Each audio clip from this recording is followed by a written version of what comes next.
सात अमीर बॉलीवुड सितारे जो अचानक से गरीब बन गए। दोस्तों, आज बात करते हैं कुछ ऐसे बॉलीवुड सेलिब्रिटीज की जिन्होंने बॉलीवुड में अपना अड्डा तो बनाया, लेकिन उनसे अपनी शोहरत हजम नहीं हुई। तभी तो उन्होंने अपनी जिंदगी में कुछ ऐसी गलतियां कर दी जिसके बाद हजारों लाखों लोगों की भीड़ उनको घेर कर खड़ी हो जाती थी। वहीं अब लोग उनको पहचानने से भी इनकार कर देते हैं। तो कौन है ये लोग और किस तरह इन्होंने अपनी जिंदगी की बैंड बजा कर रख दी? चलिए जान लेते हैं। अमिताभ बच्चन का नाम सुनकर कई लोगों को झटका लगा होगा। लोग सोच रहे होंगे, अरे ये तो दुनिया के सबसे अमीर एक्टर्स में से एक हैं, भला गरीब कैसे हो सकते हैं? तो जनाब, आज अमिताभ बच्चन भले ही शोहरत की बुलंदियां छू रहे हों, लेकिन एक वक्त था जब उनके पास कुछ भी नहीं था। गाड़ी, बंगला, बैंक बैलेंस सब कुछ इनसे छीन लिया गया था। जहां साल 2000 में लोग नए साल का जश्न मना रहे थे, वहीं अमिताभ बच्चन अपने सिर पर छत बचाने में लगे हुए थे, क्योंकि अमिताभ बच्चन कर के तले जो दब गए थे। असल में अमिताभ बच्चन ने 1995 में खुद की एंटरटेनमेंट कंपनी ABCL शुरू की, जिससे बॉलीवुड की सारी फिल्मों की production, distribution, music rights, TV production सब कुछ ABCL की छत के अंदर आ सके। इस कंपनी के सारे अमिताभ बच्चन और भी ज्यादा अमीर बनना चाहते थे, लेकिन उनकी ये लालच उनको इतना ज्यादा भारी पड़ गया कि अपनी कंपनी की वजह से वो पूरी तरह बैंकरप्ट हो गए और उनके ऊपर 90 करोड़ का कर्ज भी हो गया। उस टाइम किसी ने अमिताभ बच्चन की मदद नहीं की। अमिताभ बच्चन पूरी तरह बर्बाद हो गए, लेकिन फिर उनकी जिंदगी में चमत्कार हुआ और वो चमत्कार था कौन बनेगा करोड़पति। जी हाँ, इस शो ने अमिताभ बच्चन की शोहरत, दौलत और संपत्ति वापस उनको दिला दी। इस शो के हिट होने के कारण ही अमिताभ बच्चन को काम मिलने लगा। धीरे धीरे उन्होंने अपना सारा कर्जा चुका दिया और अपनी कंपनी बंद करके चुपचाप एक्टिंग में जुट गए। वरना अगर ये अभी भी अपनी एंटरटेनमेंट कंपनी के चक्कर में लगे होते तो कौन बनेगा करोड़पति के होस्ट नहीं, बल्कि कंटेस्टेंट बन के पैसा कमाने के लिए शो में आते। गोविंदा, अपनी शानदार डांसिंग स्टाइल के लिए मशहूर गोविंदा को भला कौन नहीं जानता। एक वक्त पर लोग इनकी फिल्मों के दीवाने हुआ करते थे।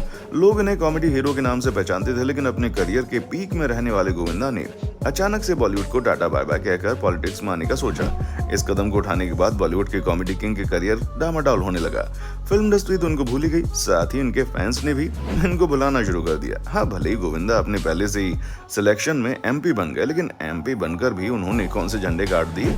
लोकसभा में कभी न जाने के कारण गोविंदा को जनता से काफी क्रिटिसिज्म मिला। फिर उन्हें अपनी पोस्ट से रिजाइन करके पॉलिटिक्स भी छोड़ना पड़ा, जिसके बाद गोविंदा के पास रिक्शे से टहलने के पैसे भी नहीं थे।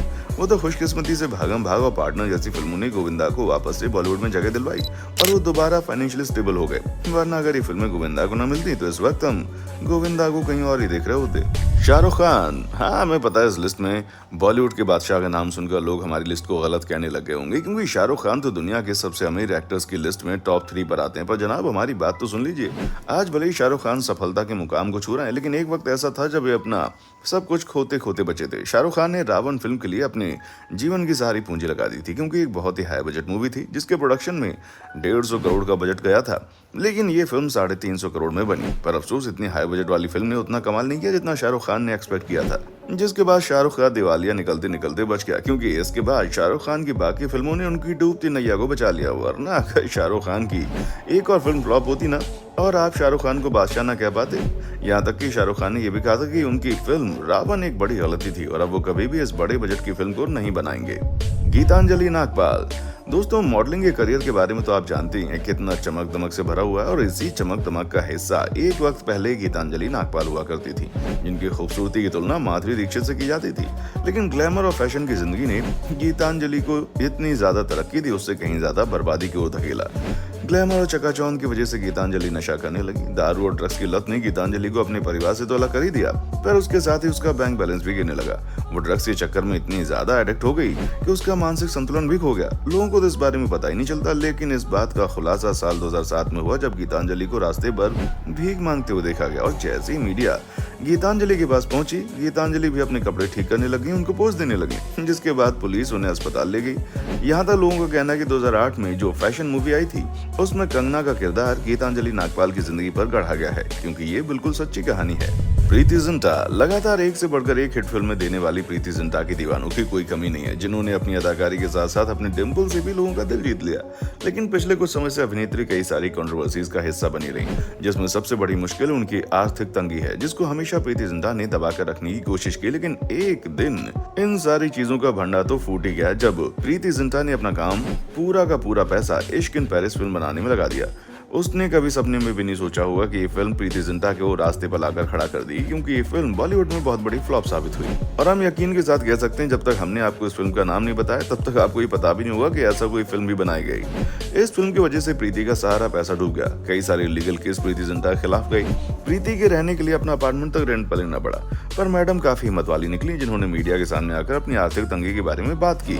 मतलब कभी भी बात नहीं की, लेकिन हाँ, प्रीति जिंटा ने मीडिया के सामने आकर ये जरूर कहा कि सलमान खान ने उन्हें पैसे देकर मदद की। लेकिन जब लोग उनसे पूछते हैं कि आपको पैसों की जरूरत क्यों पड़ी, तो प्रीति जिंटा अपने मुंह में ताला लगाकर चाबी फेंक देती हैं और किसी को नहीं बताती कि उनके हालात कितने बुरे हुआ करते थे।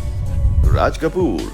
दोस्तों, इंडियन सिनेमा के शोमैन कहे जाने वाले राज कपूर को हम सब जानते हैं, और जिनको नहीं पता उनके लिए बता दें, ये करिश्मा, करीना और रणबीर के दादाजी हैं। उन्होंने अकेले 1970 में पूरे के पूरे कपूर खानदान को कर्ज में डुबा कर रख दिया, क्योंकि राज कपूर ने अपना पूरा पैसा मेरा नाम जोकर फिल्म बनाने में बर्बाद कर दिया। और हम बर्बाद इसलिए कह रहे हैं क्योंकि ये फिल्म उस जमाने में बॉक्स ऑफिस की सबसे बड़ी फ्लॉप साबित हुई। यहाँ तक कि इस फिल्म को रिलीज करने के लिए राज कपूर को न केवल अपना घर बल्कि आर.के. स्टूडियो भी और प्रॉपर्टी वगैरह सब कुछ गिरवी रखने पड़ा।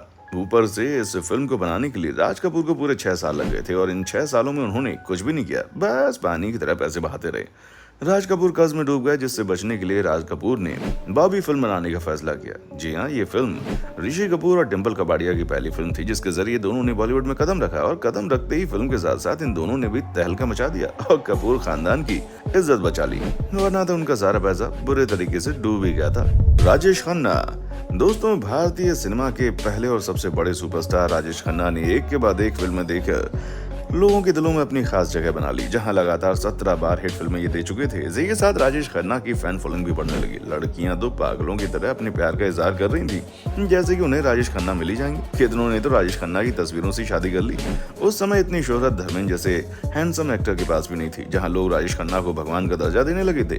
और इन सारी चीजों को देखकर राजेश खन्ना का दिमाग चकरा गया, जिसके बाद वो डायरेक्टर से लेकर एक्टर और राइटर सभी के ऊपर अपना रौब झाड़ने लगे। घंटों तक सेट से गायब रहना और फिर आकर सबके सामने दादागिरी करना, ये सारी चीजें राजेश खन्ना पर भारी पड़ने लगी। यहाँ तक कि बॉलीवुड के कई सारे एक्टर्स, डायरेक्टर्स और प्रोड्यूसर्स इस इंतजार में बैठ गए कि कब राजेश खन्ना चने की झाड़ से नीचे गिरेंगे, और हुआ भी यही। जावेद अख्तर और सलीम खान ने मिलकर राजेश खन्ना को नीचे धकेल दिया, जिसके लिए उन्होंने एक नया सुपरस्टार लोगों के सामने खड़ा कर दिया, और वो थे अमिताभ बच्चन, जिन्होंने जंजीर फिल्म में इतना बेहतरीन काम किया कि लोग राजेश खन्ना को भूलकर अमिताभ बच्चन के नाम के कसीदे पढ़ने लगे। ये वही जंजीर फिल्म थी जिसे राजेश खन्ना ने बहुत ही घमंड दिखाते हुए रिजेक्ट किया था, और इसी फिल्म ने अमिताभ बच्चन को राजेश खन्ना की जगह दिला दी। राजेश खन्ना को लोग धीरे धीरे भूलते गए, जिसके बाद राजेश खन्ना की फिल्में फ्लॉप होने लगी और उनकी हालत खराब होने लगी।